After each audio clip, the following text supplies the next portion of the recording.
Hey everyone, Dr. B here. Thanks for tuning in. Wanted to talk to you guys today about figuring out where to start the recovery process, whether to start with a therapist or go straight to residential treatment.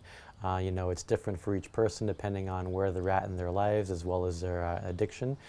Um, for people who haven't gotten too far down the road in their addiction and haven't created too much, destruction in their lives at work, at home, with friends, family, loved ones, starting with a therapist can be fine, as well as your motivation and willingness to really do the work.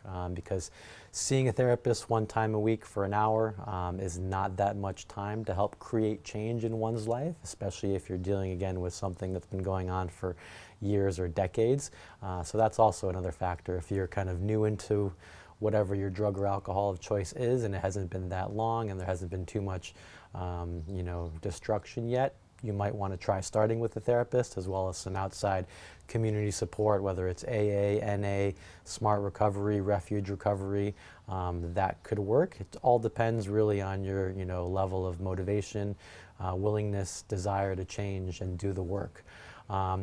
If there's been a lot of destruction, and chaos in one's life, and there's been, a lot of damage done to relationships, to careers, work, you might want to consider just starting really with residential treatment and kind of giving yourself a jump start. I always like to think of residential treatment as really a jump start to the recovery process to really get you going in a strong direction, in a strong way, and then use that momentum to keep it going.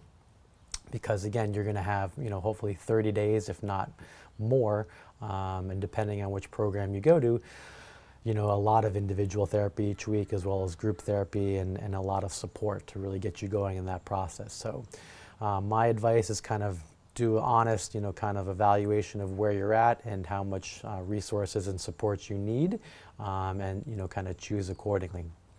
Thanks for tuning in. Email me or direct message me with any questions or topics you'd like me to address in future videos. And take care of yourself and others. Peace and love.